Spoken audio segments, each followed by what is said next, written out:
के सामने पुनः मुखातिब हैं कार्यक्रम आपका स्वास्थ्य के सजीव फोन इन कार्यक्रम में। मैं हूँ आज कार्यक्रम में आपका दोस्त भी और होस्ट भी डॉक्टर स्वप्निल जैन। दर्शकों, कार्यक्रम आपका स्वास्थ्य एक ऐसा मंच है, एक ऐसा माध्यम है जहाँ पर हम आपको अलग अलग प्रकार की बीमारियों के बारे में जानकारी देते हैं। इसके पीछे हमारी अभिव्यक्ति यही है, हम चाहते हैं आप स्वस्थ रहें। अगर किसी कारण से अस्वस्थ है तो हमारे कार्यक्रम के माध्यम से आप पुनः स्वस्थ हो जाएं। दर्शकों, हम में से ऐसा कोई भी नहीं चाहता कि वो अस्वस्थ हो, लेकिन अगर हम किसी बीमारी से ग्रसित होते हैं तो हम चाहते हो बीमारी पूरी तरह स्वस्थ हो जाए। लेकिन आज भी ऐसी कई बीमारियां हैं जिनका पूर्णतः इलाज मुमकिन नहीं है, लेकिन उन बीमारियों को हम रोक सकते हैं, उन बीमारियों को हम काबू में कर सकते हैं, क्योंकि लगातार मेडिकल साइंस में इस तरीके की चीज़ें इकट्ठी होती जा रही हैं। लोग इतना अवेयर हो गए हैं कि अब बीमारियों को रोकना भी संभव हो गया है। मैं बात कर रहा हूँ दर्शकों हीमोफीलिया के बारे में। आखिर हीमोफीलिया क्या होता है, क्यों होता है, क्यों ये बीमारी को लाइलाज कहा जाता है, क्या लगातार शोध के बाद इस बीमारी को अब आसानी से काबू में किया जा सकता है, इसके पेशेंट को क्या हम गर्भस्थ शिशु को इस पेशेंट को हम रोक सकते हैं कि एक नया पेशेंट नहीं डेवलप हो। और आपको मैं एक जानकारी यहाँ ये भी देना चाहूँगा कि 17 अप्रैल को पूरे विश्व में वर्ल्ड हीमोफीलिया डे मनाया जाता है, और इसी अवसर पर हमने आज अपने कार्यक्रम के माध्यम में विषय चयन किया है। और इस विषय पर बातचीत करने के लिए ऑलरेडी एक्सपर्ट हमारे साथ स्टूडियो मौजूद है। हमारे साथ मौजूद हैं डॉक्टर मनीष सुलिया सर हैं। आप प्राध्यापक हैं एवं विभाग अध्यक्ष पैथोलॉजी विभाग, गांधी मेडिकल कॉलेज से हमारे साथ जुड़े। सर, आपका कार्यक्रम में बहुत बहुत स्वागत है। नमस्कार। दर्शकों, जैसा कि आप सभी जानते हैं, हमारा आज का ये अंक सजीव फ़ोन इन होता है। 2 नंबर आपकी टीवी स्क्रीन्स पे लगातार डिस्प्ले होंगे, चाहे तो आप नोट कर लें। पहला लैंडलाइन यूज़र्स के लिए नंबर है 0755 भोपाल का STD कोड लगाएं, 2660049। दूसरा टोल फ्री नंबर है 1800233040। ये दोनों फ़ोन लाइन शाम को 5:30 बजे तक खुली हुई है। 5 बजे तक डॉक्टर मनीष सर हमारे साथ जुड़े रहेंगे। और हीमोफीलिया से लेकर आपके मन में कोई प्रश्न है, आपका कोई अपना हीमोफीलिया से ग्रसित है, तो आप सीधे बातचीत कर सकते हैं। सर, शुरू करते हैं। सर, सबसे पहले तो मैं जानना चाहूँगा कि एक आम व्यक्ति जो हमारे कार्यक्रम में आज हमारे साथ जुड़ा हुआ है, वो आम शब्दों में हीमोफीलिया को किस प्रकार से समझ सकता है? सर, जैसे कि आपने बताया कि कल हीमोफीलिया डे बनाया जाता है।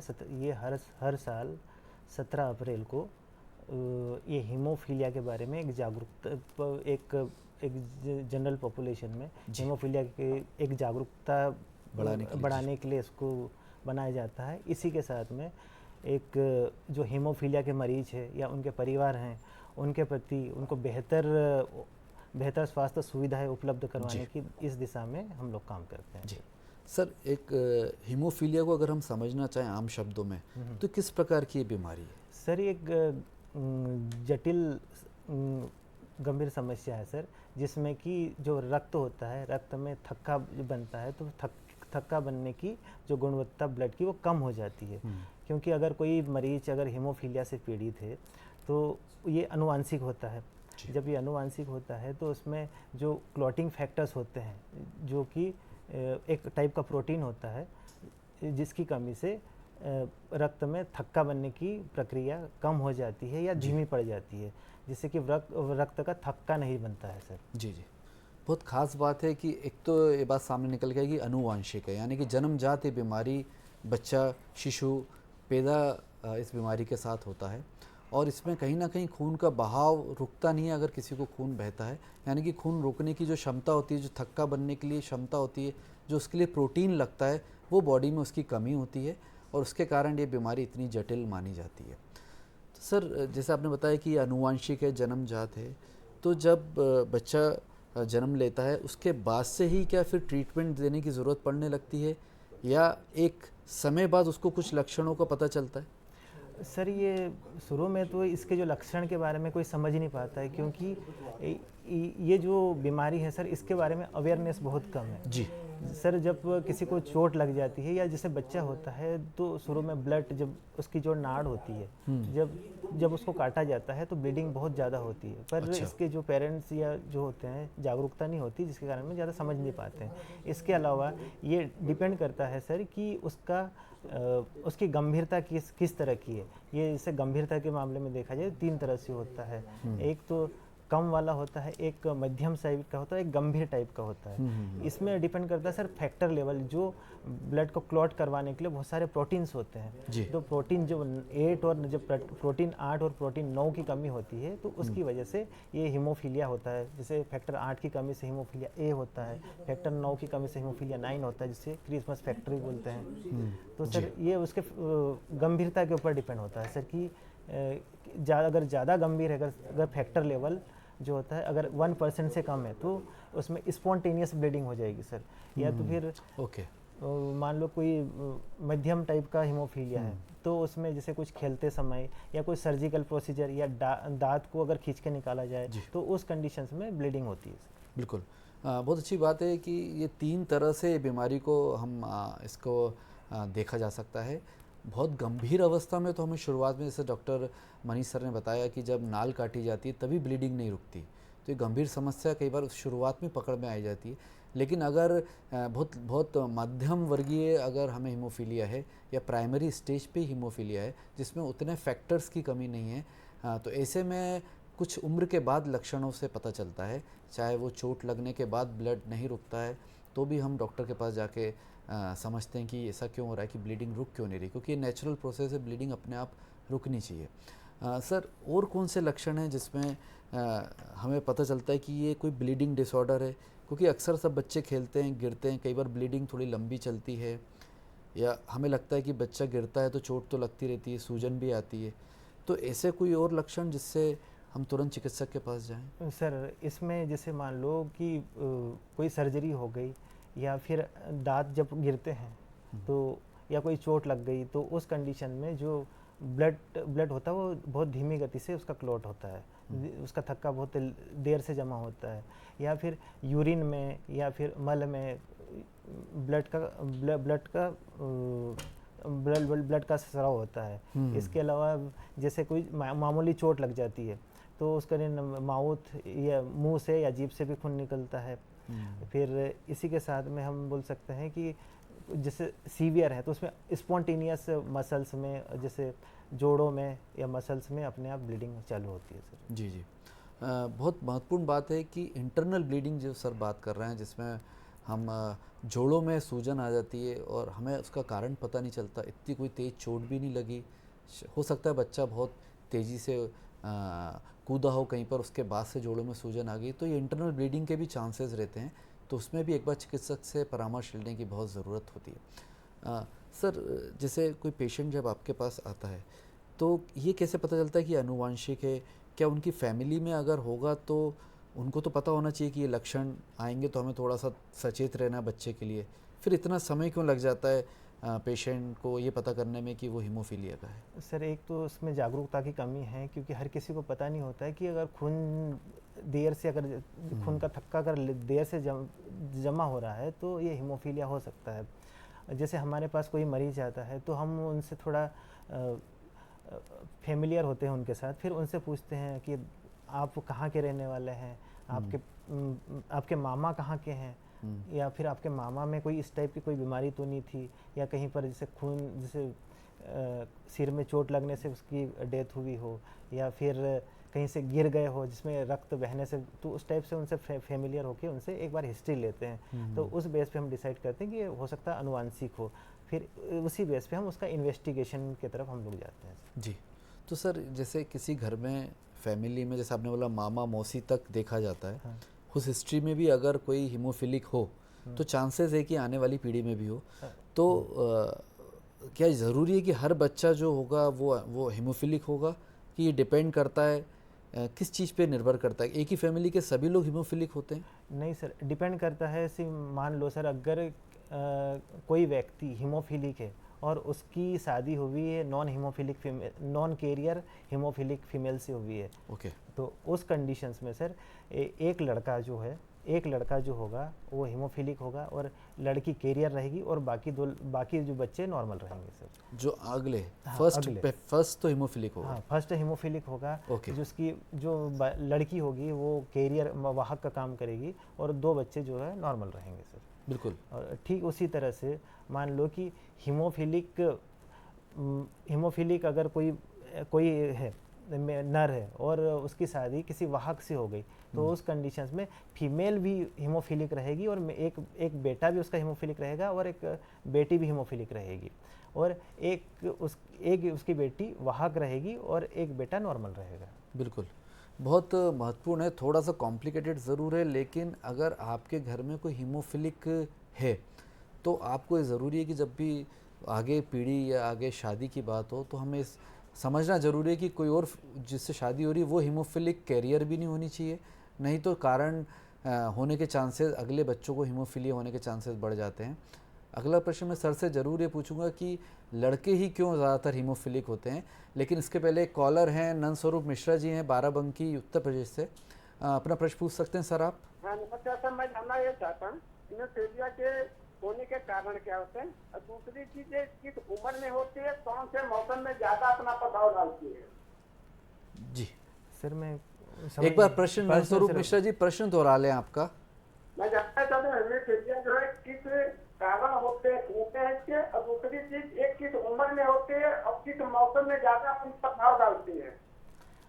सर आपने पूछा है कि ये इसका कारण क्या है, एक तो कारण पूछा आपने, तो एक तो जन्मजात होती है, इसमें जो क्रोमोसोम होते हैं, क्रोमोसोम में कुछ चेंजेस हो जाते हैं, तो क्रोमोसोम में चेंजेस होने की वजह से ये मेल में होता है, ये एक्सो क्रोमोसोम को अफेक्ट करते हैं, वाई को नहीं करते हैं, और वाई जो फीमेल होती है उसमें 2 एक्स क्रोमोसोम होते हैं, जिसमें कि जो फीमेल होती है वो वाहक का काम करती है, पर इसका जो सिम्टम्स आते हैं, जो बीमारी के लक्षण होते हैं, वो केवल मेल में ही होते हैं।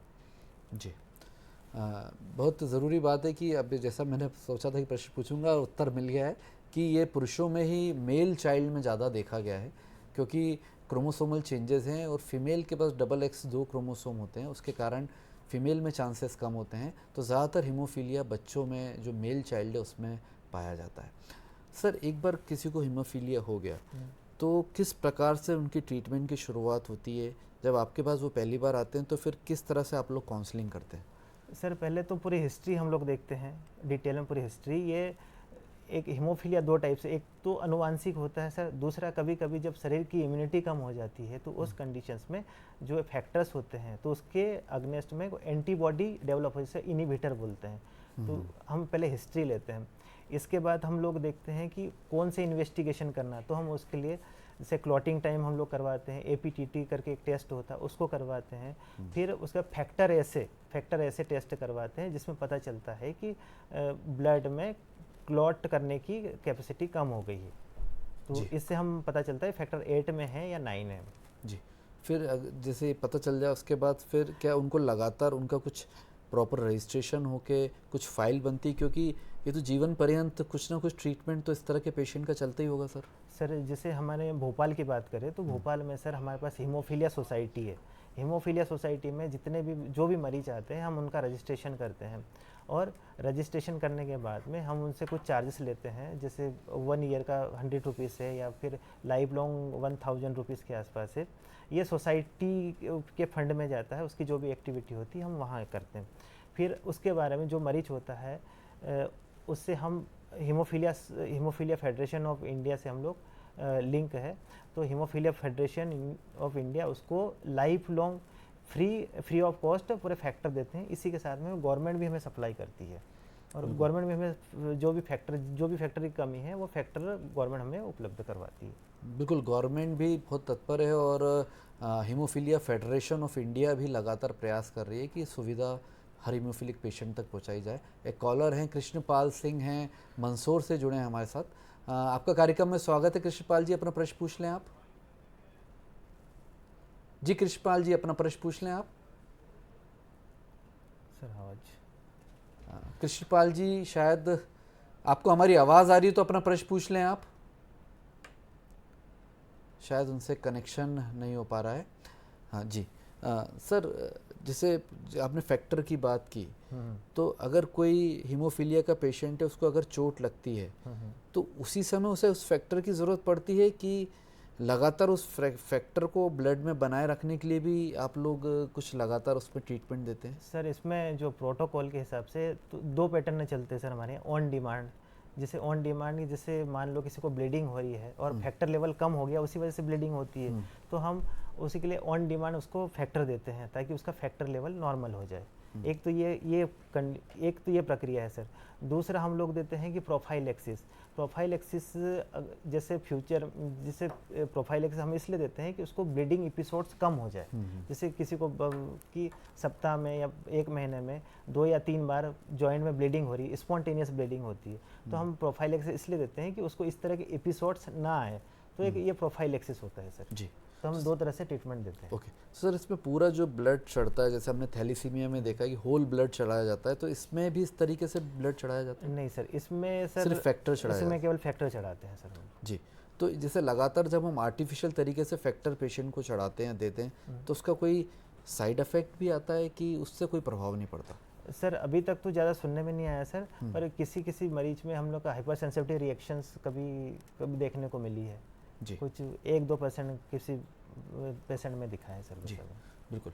दर्शकों, हीमोफीलिया अगर कोई पेशेंट को है तो वो एक नॉर्मल व्यक्ति की तरह जीवन जी सकता है, और उसमें लगातार सरकार भी और गवर्नमेंट प्रयास कर रही है। हीमोफीलिया फेडरेशन ऑफ इंडिया भी बहुत जागरूक है उसको लेके, और इसमें फैक्टर्स की कमी होती है, जैसे डॉक्टर मनीष सर ने बताया, फैक्टर 8, फैक्टर 9 और भी कुछ प्रोटीन्स हैं जो ब्लड में नहीं होते, जो ज़रूरत होते हैं ब्लड क्लॉट बनाने के लिए। अगर उसकी कमी है तो उस कमी को पूरा करने के लिए लगातार उसमें जांच की जाती है ब्लड की, और उसको पर्याप्त रूप में ब्लड में रहे उसके लिए सुनिश्चित किया जाता है। तो अगर आपका कोई आपके परिचित है, आपके आसपास कोई हीमोफीलिया का पेशेंट है, तो हम चाहते हैं एक बार ज़रूर आप इन सुविधाओं का फ़ायदा उठाएं। सर, एक बार जब हीमोफीलिया का पेशेंट आपके पास आता है, चूँकि भारत में वो कहीं पे भी भ्रमण कर रहा होता है, चोट कभी भी लग सकती है, दांतों का ट्रीटमेंट कभी भी ज़रूरत पड़ सकती है, तो ब्लीडिंग होने के बहुत सारे कारण होते हैं। तो क्या इस तरीके से वो पूरे भारत में जहाँ पर भी हीमोफीलिया के सेंटर है गवर्नमेंट द्वारा रन करते हैं, वहाँ पर भी उसका फ़ायदा उठा सकता है या जी सर बिल्कुल, ट्रीटमेंट ले सकता है? जी सर, जब भी हीमोफीलिया का मरीज या फिर हमारे पास रजिस्टर्ड होता है तो हम उसको एक डायरी प्रोवाइड करवाते हैं, जिसमें उसकी सारी डिटेल्स होती है कि नाम क्या है, एज क्या है, और ब्लड ग्रुप कौन सा है, उसका कौन से फैक्टर की कमी है, प्लस उसमें कोई इनिबिटर जैसे एंटीबॉडी, मैंने बताया कि एंटीबॉडी डेवलप हो जाती है, तो एंटीबॉडी टाइटल भी उसमें मेंशन होता है, और उसी हिसाब से वो अपनी डायरी दिखाता है। उसी सेंटर में जाके वो इंडिया में कहीं भी अपना डायरी बताता है और उस हिसाब से उसको फैक्टर लगते हैं। जी जी। तो सर, जैसे आपने बोला एक बार इनका डेटाबेस बन गया, तो फैमिली ट्री को डेटाबेस फॉलो कर भी हम आगे भी देख सकते हैं इनमें चांसेस हैं आने के। तो वो डेटाबेस से सर क्या लग रहा है, भारत की क्या स्थिति अभी हीमोफीलिया की अगर हम बात करें, या मध्य प्रदेश की क्या स्थिति है? पहले से केसेस कुछ कम हो रहे हैं, लोग अवेयर हैं? सर अभी आज की तारीख में एमपी में लगभग 1080 के आसपास हमारे पास जो डेटा है। 1080? हाँ जी हाँ, जिसमें हमारी जो भोपाल सोसाइटी है उसमें 580 के आसपास है। अच्छा। और जिसमें कि हीमोफीलिया ए के पेशेंट 460 के आसपास है। बाकी अदर्स में हीमोफीलिया बी है, कुछ फैक्टर 7 डिफिशिएंसी में है, कुछ वॉन विलिब्रॉन डिसीज़ के हैं। तो इस तरह से सर हमारे पास डेटा जो है। बिल्कुल।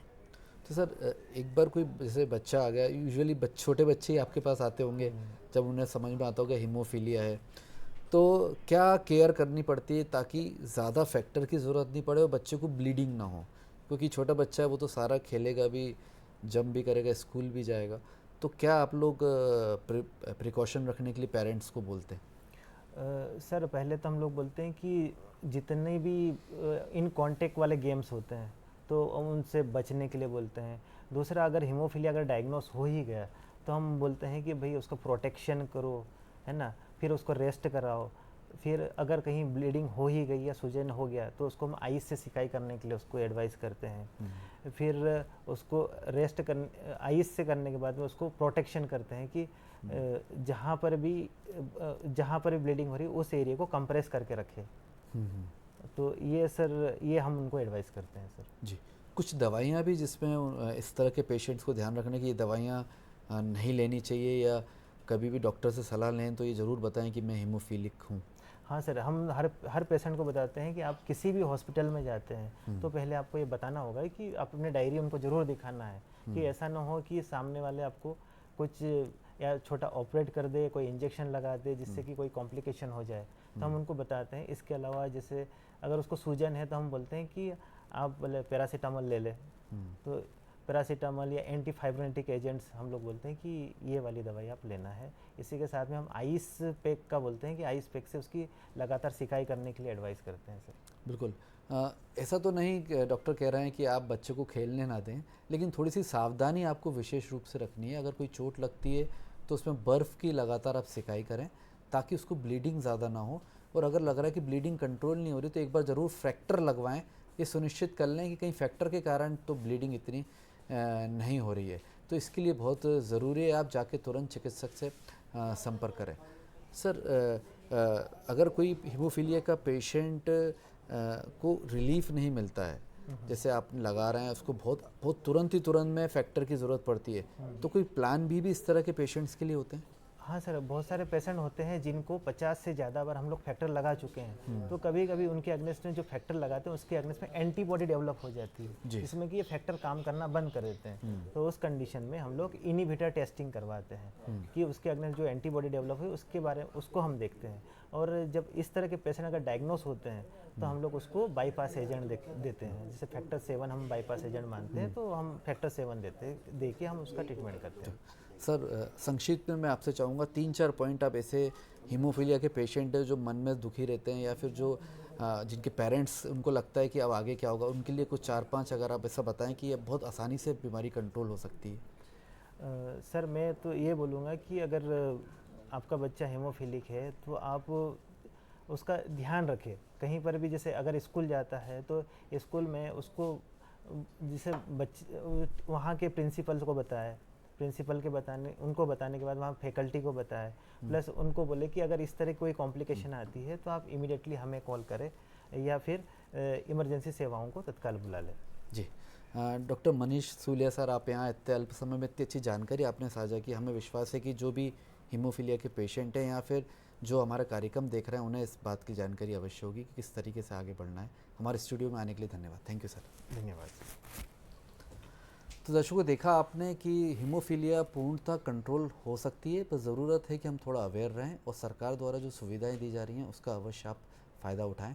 आप कहीं मत जाइएगा, देखते रहिए कार्यक्रम आपका स्वास्थ्य। हम चंद मिनट में वापस आपके साथ जुड़ेंगे। नमस्कार।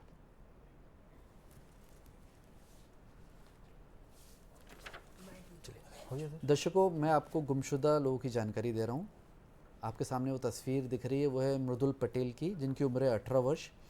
मकान number 22 Vasundhara bank colony Jahangirabad से ये लापता हैं। ये दूसरी तस्वीर है भारती शौरिया की, उम्र है 24 वर्ष, कदरा कॉलोनी जहांगीराबाद से ये लापता है। ये तस्वीर आप देख रहे हैं राजेश जगत जी हैं, उम्र है 47 वर्ष, झुग्गी गंगानगर बस्ती से लापता हैं। और ये आखिरी तस्वीर है मगनलाल जैन, उम्र है 38 वर्ष, निवासी हैं ग्राम समनापुर से लापता हैं। दर्शकों, इनमें से किसी की भी जानकारी आपको होती है तो पुलिस मुख्यालय अपराध अनुसंधान विभाग भोपाल में आप इन फ़ोन नंबर पर जानकारी दे सकते हैं। फ़ोन नंबर चाहें तो आप नोट कर लें, 0755 भोपाल का STD कोड लगा के 2443212 पे आप ये जानकारी दे सकते हैं। धन्यवाद।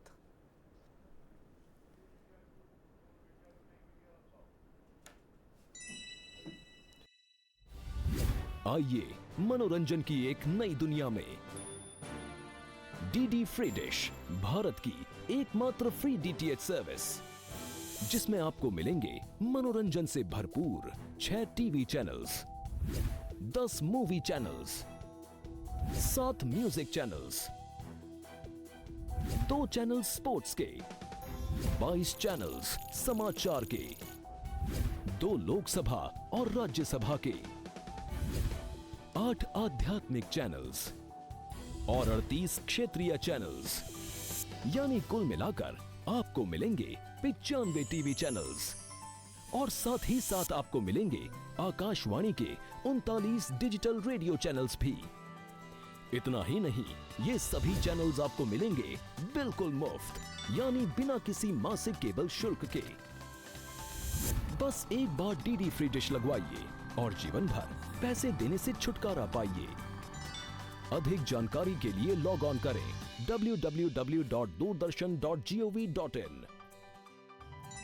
डीडी फ्री डिश, मनोरंजन का संसार सीधे आपके द्वार। देखिए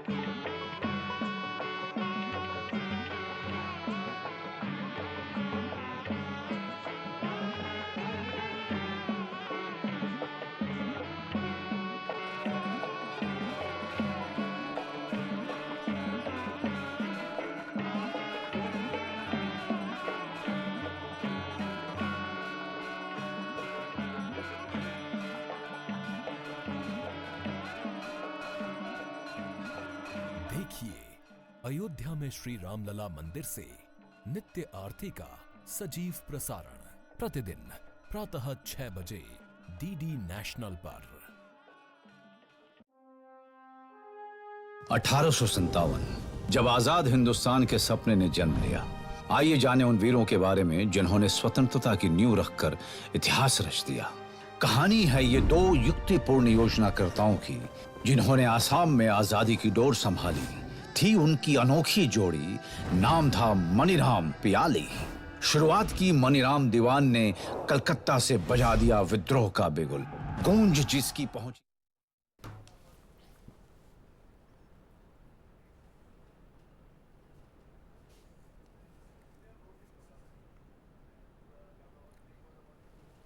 दर्शकों पुनः स्वागत है कार्यक्रम आपका स्वास्थ्य में।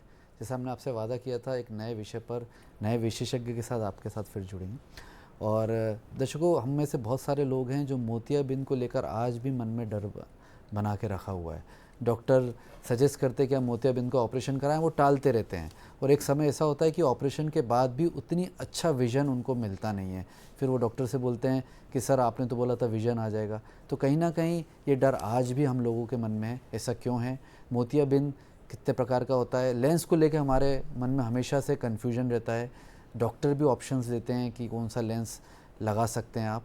तो क्या सही निर्णय होना चाहिए? इन सब बातों के मद्देनजर आज हमने ये विषय चयन किया है। आज हम बातचीत करने वाले हैं मोतियाबिंद पर और एक वरिष्ठ नेत्ररोग विशेषज्ञ हमारे साथ स्टूडियो में ऑलरेडी मौजूद है। हमारे साथ मौजूद हैं डॉक्टर आर के गुप्ता सर। सर आपका कार्यक्रम में बहुत बहुत स्वागत है। डॉक्टर आर के गुप्ता सर से आप सीधे बातचीत कर सकते हैं। फ़ोन नंबर आपको दिख रहे हैं स्क्रीन पे और शाम को 5:30 बजे तक ये लाइन शुरू रहेगी, फ़ोन लाइन। और मोतियाबिंद से संबंधित आपके मन में कोई भी प्रश्न है, कोई भी जिज्ञासा है तो आप पूछ सकते हैं। सर शुरू करते हैं। सर सबसे पहले तो मोतियाबिंद क्या बीमारी होती है, आँखों की किस जगह पर ये होती है और क्यों ये सबको होती है? देखिए मोतियाबिंद अगर एक तरह से हम समझेंगे तो मोतियाबिंद कोई बीमारी नहीं है जी।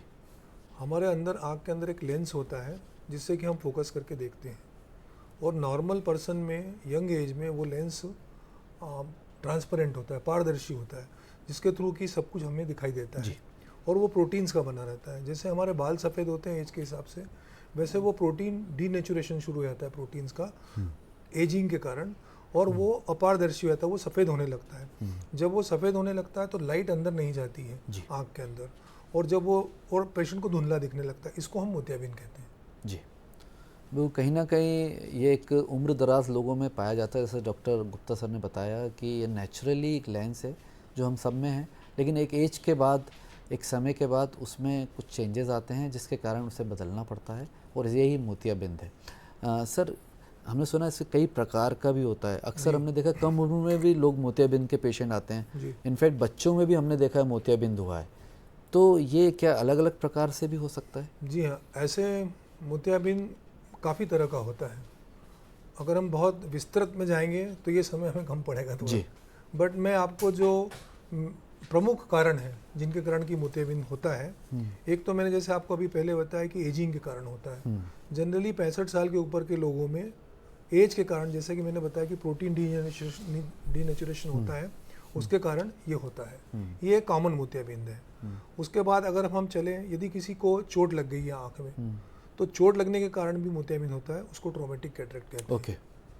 फिर मान लो कि किसी को कोई मेटाबॉलिक डिसऑर्डर है। मेटाबॉलिक डिसऑर्डर से मतलब आजकल जैसे एंडोक्राइनल डिसऑर्डर जो होते हैं, डायबिटीज़, थायराइड, तो डायबिटीज़ के मरीजों में मोतियाबिंद जल्दी हो जाता है।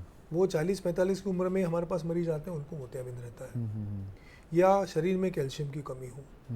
फिर एक जैसे आपने बताया कि बच्चों में भी हो जाता है, उसको हम कंजेनाइटल कैटरेक्ट कहते हैं। वो बाई बर्थ ही होता है। जैसे मान लो कि माँ गर्भावस्था के दौरान यदि मदर को कुछ वायरल इन्फेक्शन ऐसे होता है, जैसे मीजल्स है, रूबेला है, मम्स है, अगर ये होता है, या कोई ऐसी मेडिकेशन लेती हैं वो जो कि इसमें नहीं लेना चाहिए, तो सॉरी, उसके कारण भी मोतियाबिंद होता है।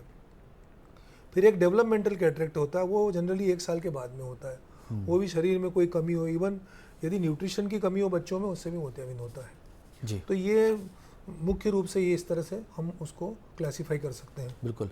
जैसे डॉक्टर गुप्ता सर ने बताया कि यंग पेशेंट में भी कई बार मोतियाबिंद देखा गया, कारण कुछ और हो सकता है कोई चोट लगी हो। तो ऐसे में जब हम चिकित्सक के पास जाते हैं और वो बोलते हैं आपको मोतियाबिंद हो गया, तो हम विश्वास नहीं करते, हमें लगता है कि डॉक्टर चेंज करना पड़ेगा, उन्होंने अच्छी तरह देखा नहीं। लेकिन मोतियाबिंद भी कई प्रकार से होता है, ज़रूरी नहीं है सिर्फ उम्र दराज लोगों में हो, लेकिन हाँ काफ़ी पेशेंट्स उम्र दराज पेशेंट ही आते हैं, लेकिन यंगस्टर को भी होता है। तो ज़रूर आप एक बार चिकित्सक से परामर्श लें कि इसका अब क्या निदान है। सर, जैसे पेशेंट नॉर्मली रूटीन के लिए आंखों के चश्मे की जांच के लिए तो जाते ही हैं, डॉक्टर के पास भी जाते हैं, कई लोग ऑप्थेल्मोलॉजिस्ट के पास डायरेक्ट चले जाते हैं, कई लोग शॉप से जाके चश्मे की दुकान पे जाके नंबर चेक कराते हैं। तो क्या मोतियाबिंद की जांच के लिए डॉक्टर को बोलना पड़ता है कि वो रूटीन चेकअप में ही हो जाती है? नहीं, जैसे कई जो उम्र दराज मरीज होते हैं वो आते हैं कि डॉक्टर साहब हमें धुंधला दिख रहा है, मोतियाबिंद के कुछ लक्षण होते हैं। ओके। या कई बार पेशेंट चश्मे की दुकान पे ऑप्टिकल शॉप पर चला जाता है और वहाँ पर जब ऑप्टिकल शॉप वाला नंबर जो रिफ्रेक्शनिस्ट रहते हैं वो निकालते हैं, तो नंबर के बाद भी जब उन्हें इम्प्रूवमेंट नहीं होता तो फिर वो हमारे पास भेजते हैं कि डॉक्टर साहब को दिखाइए आप। तो जनरली पेशेंट जो कंप्लेंट करता है कि डॉक्टर साहब मुझे धुंधला दिखाई देने लगा है, अब जो मैं चश्मा पहनता हूँ उसमें भी मुझे साफ नहीं दिखता है, कई बार मुझे लाइट के आसपास, जैसे मैं मान लो नाइट ड्राइव करता हूँ, कोई ड्राइवर है या हम लोग भी कहीं ड्राइव करते हैं, तो उसमें मुझे लाइट के आसपास गोले दिखते हैं डॉक्टर साहब, थोड़ा सा मुझे डेप्थ परसेप्शन का जजमेंट नहीं हो पाता है, और कई लोगों को डबल भी दिखता है। अच्छा। या बार बार यदि आपका जैसे मान लो 55 साल की उम्र है या 60 साल की उम्र है और उसके बाद यदि बार बार चश्मे का नंबर चेंज होता है, तो वो भी एक इंडिकेशन है कि आपको मोतियाबिंद की शुरुआत हो चुकी है और मोतियाबिंद हो रहा है। एक बड़ा मतलब मिसकंसेप्शन है, अवधारणा है कि कई पेशेंट हमारे पास आते हैं और वो हमको ये बोलते हैं कि डॉक्टर साहब पहले तो मैं पास के लिए चश्मा लगाता था, लेकिन मुझे दूर का धुंधला दिखता है, लेकिन पास का तो मैं बगैर चश्मे के पढ़ रहा हूँ। अच्छा। तो ये भी एक अर्ली साइन है मोतियाबिंद का। अच्छा। क्योंकि क्या होता है कि जब मोतियाबिंद की शुरुआत होती है तो आई का पावर हमारा माइनस तरफ जाता है, और जब माइनस नंबर तरफ पावर जाएगा तो पास का पेशेंट को दिखने लगता है। ओके। तो इस स्थिति में मरीज को ये समझाना बड़ा मुश्किल होता है, वो बोलता है कि साहब दूर का तो ठीक है, लेकिन पास का तो मैं बारीक से बारीक अक्षर पढ़ रहा हूँ, तो काहे को मोतियाबिंद हो गया। तो उन्हें बताना पड़ता है कि भाई ये दूर की रोशनी आपकी अच्छी होगी, पास की भी अच्छी होगी, पर ये इसलिए पास का अच्छा हो, लेकिन वो मानते नहीं, थोड़ा वेट करते हैं जब पास की भी धुंधली आती है, जब वो फिर सर्जरी के लिए या ऑपरेशन के लिए तैयार होते हैं। जी बिल्कुल। बहुत अलग अलग प्रकार से कई बार पेशेंट लक्षण लेके आते हैं। जैसे डॉक्टर ने बोला कि रात में कुछ चमकदार या कुछ लाइट्स में उन्हें परेशानी होती है, ड्राइव करने में परेशानी हो सकती है, धुंधला दिखता है, चश्मे जो बिल्कुल उनको अच्छी तरह से दिखता था वो नंबर अब लगातार चेंज करने के बाद, चश्मा भी चेंज करने के बाद भी उतना साफ नहीं दिख रहा है। ये सब प्रारंभिक लक्षण हैं मोतियाबिंद के। तो एक बार चिकित्सक से जाके मोतियाबिंद की स्पेसिफिक आप जांच कराएं। सर, मैं शल्य चिकित्सा सर्जरी पे तो आऊँगा ही, लेकिन क्या कोई मेडिसिन है? क्योंकि अक्सर मैंने देखा है कि लोगों के मन में कई बार मेडिसिन का भी पूछते हैं, कोई ऐसी मेडिसिन हो जाए कि हमारा मोतियाबिंद रुक जाए, अभी घर में कोई शादी हम साल भर बाद कराएंगे, 6 महीने बाद कराएंगे, तो क्या कोई इस तरह का मेडिसिनल या कंजर्वेटिव ट्रीटमेंट अवेलेबल है? नहीं, कंजर्वेटिव ट्रीटमेंट में मेडिसिन तो कोई भी अवेलेबल नहीं है। अभी आज तक कोई भी, मुझे एक बात बताइए, यदि किसी के बाल सफ़ेद हो रहे हैं तो उसका क्या इलाज है? कोई दवाई निकली है? हम डाई कर लेते हैं, तो आप उसी से कंपेयर करिए। तो मोतियाबिंद एक बार प्रोटीन खराब हो गया आँख के अंदर के, वो किसी भी चीज़ से अच्छे नहीं होते, है ना। तो वो एक प्लेसिबो थेरेपी होती है जो पेशेंट का मन समझाने के लिए दी जाती है। पेशेंट बोलता है साहब अभी गर्मी बहुत पड़ रही है, अभी नहीं करवाऊंगा मैं। तो इस तरह से, लेकिन हाँ ये ज़रूर है कि हमको ऑपरेशन कब करना है, ये डिसीजन बड़ा इम्पॉर्टेंट रहता है पेशेंट के लिए भी और डॉक्टर के लिए भी। मान लो पेशेंट को चश्मे के द्वारा अभी इतना दिख रहा है कि उसका काम चल रहा है, वो अपना डेली रूटीन काम कर लेता है, बहुत तकलीफ नहीं हो रही है, तो हम उसको ये एडवाइस करते हैं कि भाई अभी आप 2-3 महीने रुक जाइए, 4 महीने रुक जाइए। पर वो भी फिर डिपेंड करता है कि किस टाइप का मोतियाबिंद है। ओके। कुछ मोतियाबिंद ऐसे होते हैं जिसमें हमें जल्दी ऑपरेशन करना पड़ता है, नहीं तो वो फिर कड़क हो जाते हैं, बहुत हार्ड हो जाते हैं। और आजकल जो फेको पद्धति से ऑपरेशन करते हैं उसमें आप जितने अर्ली स्टेज में ऑपरेशन कराएंगे रिजल्ट उतने अच्छे आते हैं। तो ऐसे कोई दवाई वगैरह नहीं बनी है आज तक जी। थोड़ा सी एंटीऑक्सीडेंट्स वगैरह हम प्रिस्क्राइब कर देते हैं, but that is for prevention. एक बार कैटरेक्ट हो गया तो फिर आप उसको नहीं रोक सकते, तो एंटीऑक्सीडेंट्स हैं, मल्टीविटामिन्स हैं, कुछ ग्रीन वेजिटेबल्स वगैरह आप अच्छे से खाएं। बट वो कब, जब आपको हुआ नहीं हो तब प्रिकॉशन लें। एक बार हो गया फिर उसको रोकना मुश्किल होता है। बिल्कुल। दवाइयाँ तो जैसे डॉक्टर आर के गुप्ता सर ने बताया, दवाइयाँ ऐसी हैं नहीं जो इस बीमारी को रोक ले या ठीक कर दे, लेकिन फिर भी आप समय ज़रूर निश्चित कर सकते हैं कि कुछ समय बाद करा लें तो उससे कोई नुकसान तो नहीं होगा। एक कॉलर इस बीच में हेमराज जी हैं नर्मदापुरम से। आपका कार्यक्रम में स्वागत है हेमराज जी, अपना प्रश्न पूछ लें आप। हाँ नमस्कार डॉक्टर साहब। नमस्ते भैया। मैं हेमराज बकोरिया बात कर रहा था सर। मैं 26 साल पहले सर मुझे रोमोटाइड अर्थराइटिस हो गया था जी शरीर मेरा पूरा टेढ़ा हो चुका है। जी तो सर मुझे 10-12 बार क्या है आंखों में इन्फेक्शन हो जाता है, लाल हो जाती है और पूरी रोशनी चली जाती है। जी डॉक्टर पास में जाता हूँ तो उनका कहना ये है कि ये जो प्रॉब्लम को बार बार हो जाती है, साल 1-2 साल में होती रहती है सर, जी कि ये रोमोटाइटिस आपको अर्थराइटिस है, बिल्कुल। इस कारण ये प्रॉब्लम बनी रहती है आपको। या तो आप जोड़ों की दवाई खाते हो या फिर देसी भी आप जैसे बीमारी से ग्रस्त हो इसके कारण होता है। तो ये क्या समस्या है, इसका कोई स्थायी समाधान है कि नहीं? और पलके मेरी अभी चिपक गई सर 1 महीने पहले, तो पलकों का मैंने इलाज कराया, नहीं तो मेरी आंखें की रोशनी पूरी चली जाती सर। अच्छा। इसके बारे में थोड़ा समाधान बताएं, वो खान पान का ही बताएं सर।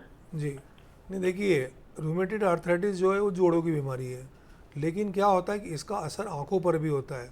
आंखों में हमारी जो काली पुतली रहती है जिसको कि हम आइरिस बोलते हैं इनकी लैंग्वेज में, उसमें हमेशा सूजन रहती है इन पेशेंट्स को। जैसे आपको लाल जो आंख होती है बार बार, वो इसीलिए होती है कि जब जब आपको आर्थराइटिस ज़्यादा होगी तो आंखों में सूजन आएगी, और आंखों में जब सूजन आएगी तो आपकी आंखें लाल होगी, दर्द होगा, रोशनी कम होगी आंखों की।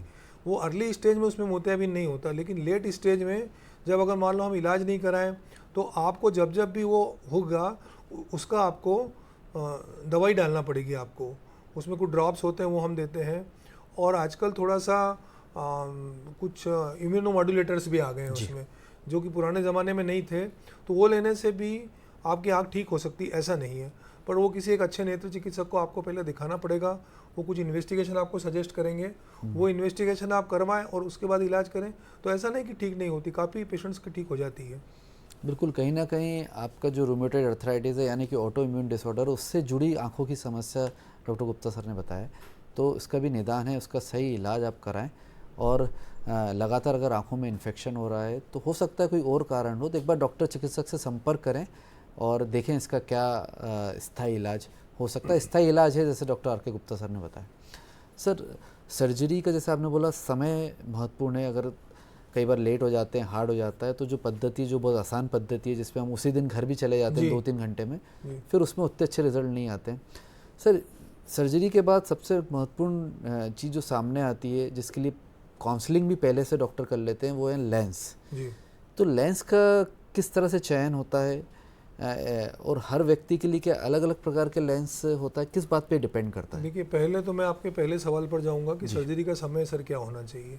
एक्चुअली जैसे मैंने पहले बताया कि यदि पेशेंट को देखने में बहुत तकलीफ होने लगे, उसको डे टू डे एक्टिविटी में प्रॉब्लम होने लगे, जैसे कोई मान लो ड्राइवर है, गाड़ी चलाता है, कोई कंप्यूटर ऑपरेटर है जिनको भी बहुत शार्प विजन की ज़रूरत होती है, प्रोफेशनल्स हैं, डॉक्टर्स हैं, इंजीनियर्स हैं, वकील हैं, तो क्या होता है कि डिपेंड करता है कि आपको कितनी परेशानी हो रही है, एक चीज़। दूसरा, अगर आपको डॉक्टर सलाह दे कि अब आप ऑपरेशन करवा लीजिए तो करवा लेना चाहिए, क्योंकि क्या होता है आजकल जो पद्धति है जिसको कि फेको पद्धति बोलते हैं, उसमें मोतियाबिंद शुरू में काफ़ी नरम होता है, सॉफ्ट होता है। तो सॉफ्ट मोतियाबिंद को जब हम आँख से निकालते हैं उस मशीन से, या लेज़र से भी होता है ऑपरेशन, तो वो कार्निया जो हमारा रहता है पुतली, उसको डैमेज नहीं करता है लेज़र।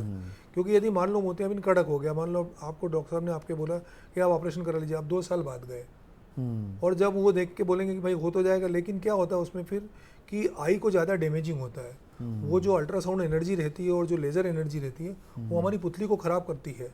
तो उस समय फिर डॉक्टर को भी परेशानी होती करने में, और रिजल्ट भी उतने अच्छे नहीं आते हैं जितने हम एक ऑप्टिमल या गोल्डन टाइम जो रहता है उसमें करवा लें, तो वो उससे काफ़ी अच्छे रिजल्ट आते हैं, आपको कोई तकलीफ नहीं होती। आजकल तो डे केयर सर्जरी हो गई है जी, और इतनी एडवांस मशीन आ गई है कि आँख में सिर्फ 1.8 मिलीमीटर का इंसिजन लगता है जी। उतने 1.8 मिलीमीटर के इंसिजन से हम मोतियाबिंद को छोटे छोटे टुकड़ों में आँख के अंदर ही गला देते हैं, और वो मशीन ही निकाल लेती है, और उसके बाद एक फोल्डेबल लेंस आता है, वो अंदर आँख में डाला जाता है, तो वो 1.8 या 2 मिलीमीटर के इंसिजन से वो अंदर चला जाता है। दूसरा सवाल आपने जो किया कि डॉक्टर साहब लेंस का क्या करना चाहिए, सर एक कॉलर से मैं बात करके बिल्कुल। प्रश्न पूछ लेते हैं, फिर अपन उस प्रश्न पे आते कोई हैं। दिक्कत नहीं। यश है हरियाणा से। यश, आपका कार्यक्रम में स्वागत है, अपना प्रश्न पूछ लें आप। सर नमस्कार। मेरा सवाल है कि भारत में 2013 से 2020 के मुकाबले मोतियाबिंद के मामलों में काफी तीव्र बढ़ोतरी हुई है, तो उसके क्या कारण है? और दूसरा सवाल है, क्या सर्जरी से मोतियाबिंद को पूरी तरीके से क्या दूर किया जा सकता है? जी, पहला सवाल आपने ये किया कि 2013 से आंकड़े 2020 ज़्यादा तक आ रहे हैं। इंसिडेंस ज़्यादा हो गए मोतियाबिंद के। तो इसका एक जो कारण मुझे जो प्रतीत होता है वो ये होता है कि हमारी लाइफ स्टाइल बड़ी बिजी हो गई है।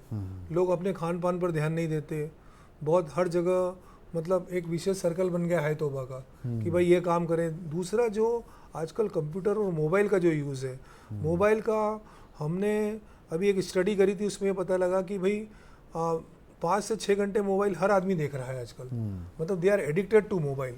और मोबाइल से जो अल्ट्रावायलेट इंफ्रारेड रेज निकलती है वो दे आर किसी न किसी तरह से वो हमारे लेंस को डैमेज पहुंचा रही है, हमारे पर्दे को डैमेज पहुंचा रही है। तो हम कई मरीजों को ये समझाते हैं कि भाई आप मोबाइल का यूज़ करो लेकिन कम करो, ज़्यादा नहीं करो। दूसरा सवाल उन्होंने जो पूछा भाई साहब ने कि मोतियाबिंद का, तो मोतियाबिंद पूरी तरह से अच्छी होने वाली बीमारी है।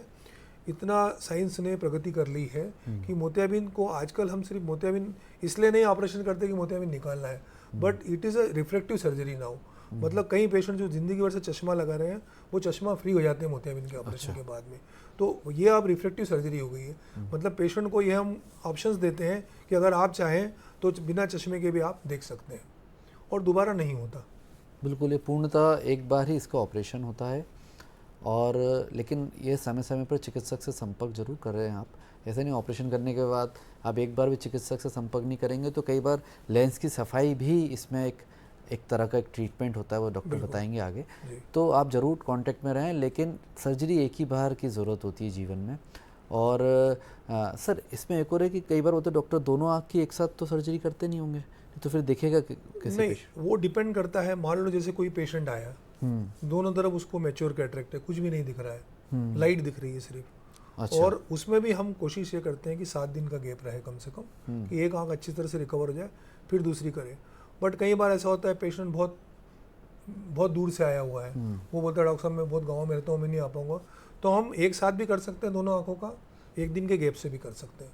बट वो डिपेंडिंग ऑन द सिचुएशन, क्या सिचुएशन है उस समय, पेशेंट पे डिपेंड। हाँ जी सर, एक चीज़ और इसमें है कि अक्सर जैसे आपने बोला उम्र दराज लोगों में 60, 65, 70 के बाद ही अक्सर केसेस आते हैं। जी। और अगर हम भारत की बात करें तो डायबिटीज़ और ब्लड प्रेशर, ये दो तो तकरीबन सभी को हैं इस उम्र में, काफ़ी लोगों को हैं।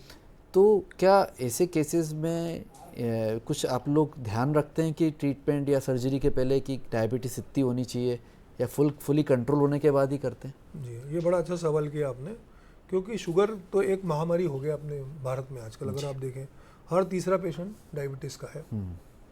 तो डायबिटीज़ में जनरली हम ये पेशेंट को सलाह देते हैं कि भाई सबसे पहले आपका मेटाबॉलिक कंट्रोल बहुत ज़रूरी है। मेटाबॉलिक कंट्रोल का मतलब ये है कि शुगर आप कंट्रोल रखें। जी। कहीं हमने ऐसा भी देखा, कई पेशेंट को मोतियाबिंद की शुरुआत हुई और वो डायबिटिक है, और यदि उनका शुगर और लिपिड लेवल अच्छे से कंट्रोल करें तो वो उसको लेंथनिंग भी कर सकते हैं पीरियड को, मतलब सर्जरी के। तो उसमें हमका शुगर का कंट्रोल बहुत ज़रूरी। दूसरा जो आपने पूछा कि यदि मान लो पेशेंट का शुगर ज़्यादा है और मोतियाबिंद का ऑपरेशन करवाना है तो पहले उसका शुगर कंट्रोल करना बहुत ज़रूरी है। क्योंकि अगर हम मान लो शुगर अच्छी तरह से कंट्रोल नहीं है और हम उसका ऑपरेशन कर देंगे तो पेशेंट को इन्फेक्शन का डर रहता है आँख में, पेशेंट को बार बार आँख में सूजन आती है, पेशेंट की रेटिना में भी इवन प्रॉब्लम होती है। वो एक अलग पूरा टॉपिक है। पर यदि शुगर कंट्रोल नहीं होगी आपकी तो हमेशा ये ज़रूरी नहीं है कि मोतियाबिंद के कारण ही कम दिख रहा है आपको। अच्छा। पर्दे के अंदर सूजन आ सकती है, डायबिटिक रेटिनोपैथी जिसको बोलते हैं, पर्दे के अंदर हेमरेज आ जाते हैं, उससे भी कम दिखाई देता है। तो अगर वो शुगर कंट्रोल करके रखेगा तो उसको दोनों चीज़ों में फ़ायदा होगा। जी जी बिल्कुल। शुगर तो कंट्रोल देखते हैं डॉक्टर। तो किसी भी प्रकार की कोई भी सर्जरी में अगर शुगर कंट्रोल नहीं है, 200 से ऊपर है, 250 से ऊपर है, तो फिर डॉक्टर पहले उसे कंट्रोल करते हैं, क्योंकि इन्फेक्शन के चांसेस बढ़ जाते हैं। एक तो ये बात तो सभी को पता है।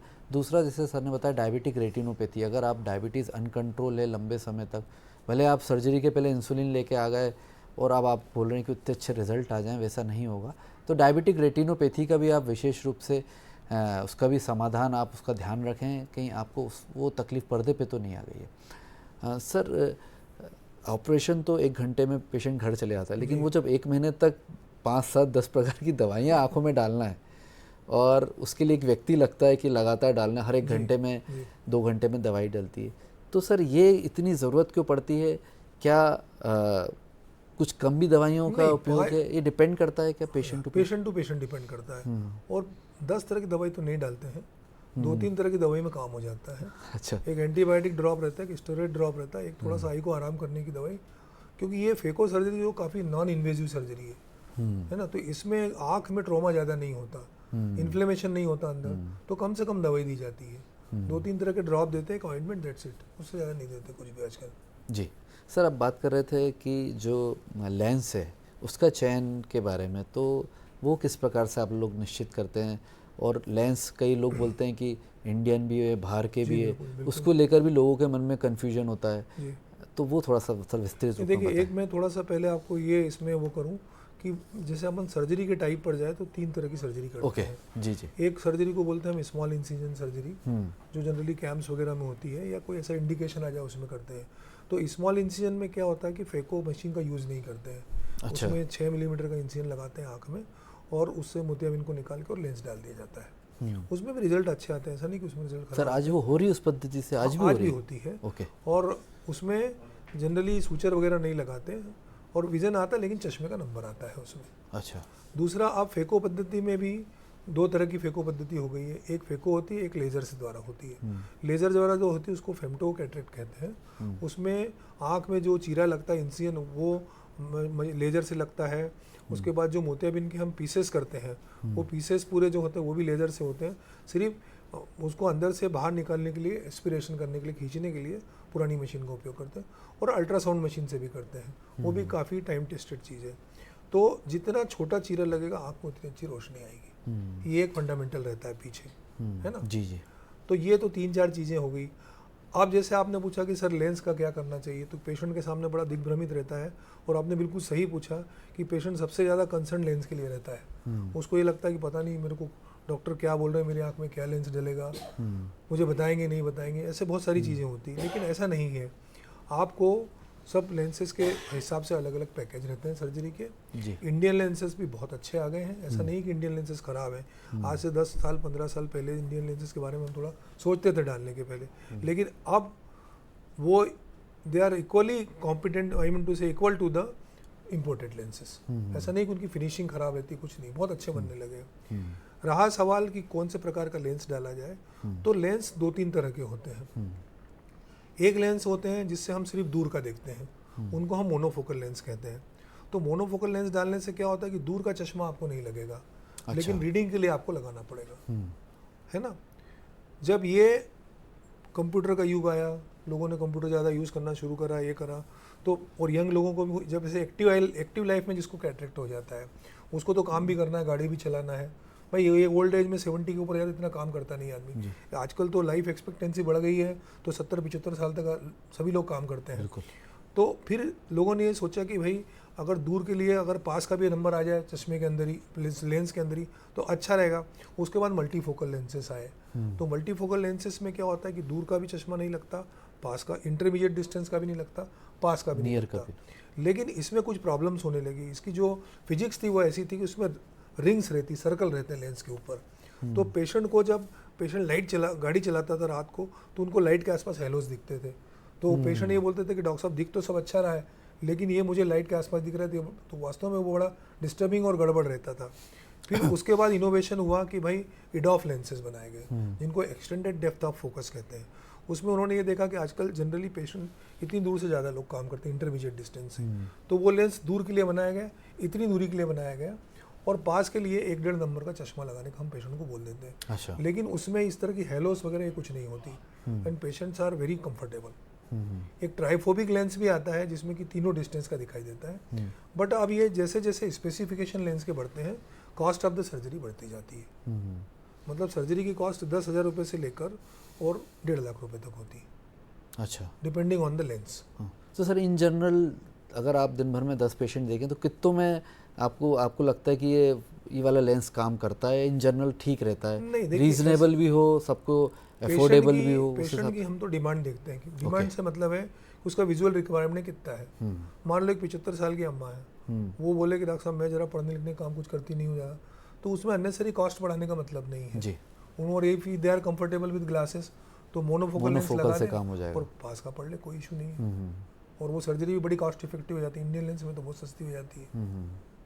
जी बिल्कुल, ये निर्णय आप डॉक्टर पे छोड़ दें, आप अपनी समस्या ज़रूर बताएं उन्हें और वो डॉक्टर डिसाइड करेंगे कि किस प्रकार का लेंस आपके लिए अच्छा रहेगा। महंगा सस्ता एक अपनी जगह पे है, लेकिन सही चीज़ का चयन डॉक्टर सजेस्ट करते हैं। मोनोफोकल की होगी ज़रूरत तो वो ज़रूर बोलेंगे मोनोफोकल से आपका काम हो जाएगा, तो आप ये डॉक्टर पे अवश्य उसे विश्वास के साथ लेंस, डॉक्टर जो चीज़ सलाह दे उसे फॉलो करें। सर, एक बार किसी की सर्जरी अगर हो जाती है तो आगे उसे कुछ ध्यान रखने वाली बातें हैं जो उसे, जैसे लेंस की सफाई भी मैंने एक बार सुना है कि पेशेंट को लगती है, वो थोड़ा सा आप संक्षिप्त में बताएं कि क्या ध्यान रखना है आगे। नहीं, देखिए सर्जन ने तो अपना काम अच्छे से कर दिया, ऑपरेशन हो गया, लेकिन आपको ये देखना है कि भाई मुझे पोस्ट ऑप पीरियड में मेरी आँख को संभालना है। तो उसमें शुरू के जो 6 वीक रहते हैं वो बड़ा इंपॉर्टेंट रहते हैं। शुरू के 1.5 महीने, 1 महीना आजकल फेको के बाद तो ये टाइम भी कम हो गया है, लेकिन हम 3 वीक्स के लिए तो पेशेंट को बोलते हैं कि भाई आप जैसे डॉक्टर ने आपको सजेस्ट किया वैसे आप आई ड्रॉप्स डालें, बाकायदा आई ड्रॉप हाथ धो के डालें, आई ड्रॉप के नोजल को टच नहीं करें। कई पेशेंट गलती करते हैं, बच्चे को दे देते हैं, उसने नोजल पर टच कर दिया, वो आई ड्रॉप फिर इन्फेक्टेड हो जाएगा। तो ये थोड़ा सा बहुत बारीक चीज़ें हैं, छोटी छोटी चीज़ें हैं, लेकिन इनका अपना इंपॉर्टेंस है। आँख में दवाई डालें तो आँख के ऊपर प्रेशर नहीं लगाए, दवाई को ठंडी जगह रखे, गर्मी में नहीं रखे एकदम, तो कंटामिनेट नहीं होती दवाइयाँ, तो इन्फेक्शन के चांस भी बहुत कम हो जाते हैं। पर्टिकुलरली डायबिटिक पेशेंट्स और दूसरे पेशेंट्स में हमें थोड़ा अच्छा ध्यान रखना पड़ता है। और जैसा आपने कहा कि कुछ लेंस की सफाई होती है, तो लेंस की सफाई नहीं होती है। जिस एक झिल्ली हम छोड़ देते हैं आँख के अंदर, उस जिसके ऊपर की लेंस टिकता है जाके, वो झिल्ली कुछ समय में मोटी हो जाती है, पहले ट्रांसपेरेंट रहती है, फिर धीरे धीरे उस पर कुछ ओपेसिटी चढ़ जाती है, उसको हटाने अपारदर्शी, तो उसको चढ़ाने के उसमें ऑपरेशन नहीं करना पड़ता। वो तो एक छोटी सी याग लेजर मशीन होती है, लेजर मशीन के सामने पेशेंट को मिलाते हैं and it takes hardly 1 minute. Okay जी, और पेशेंट को वापस वैसे ही दिखने लगता है। डॉक्टर आर के गुप्ता सर, आप यहाँ आए, इतने अल्प समय में इतनी सी जानकारी आपने साझा की और मोतियाबिंद के बारे में, हमें विश्वास है कि हमारे दर्शकों को इससे फ़ायदा मिलेगा। हमारे स्टूडियो में आने के लिए धन्यवाद। Thank you sir. Thank you very much. कि सही समय पर उचित सलाह लें तो मोतियाबिंद जैसी बीमारी से भी आप पूर्णतः निजात पा सकते हैं और अच्छी रोशनी आपको मिलेगी।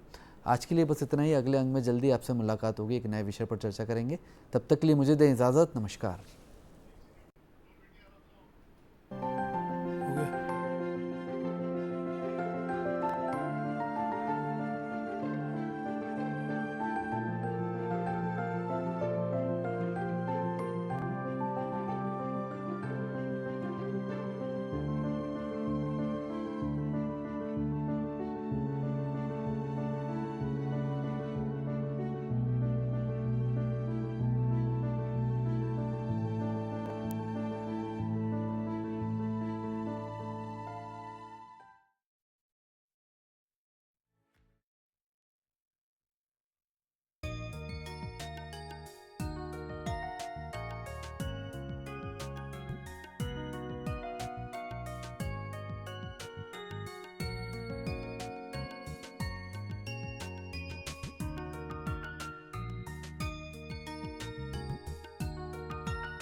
हिंदी के प्रतिष्ठित वरिष्ठ कवि लेखक डॉक्टर देवव्रत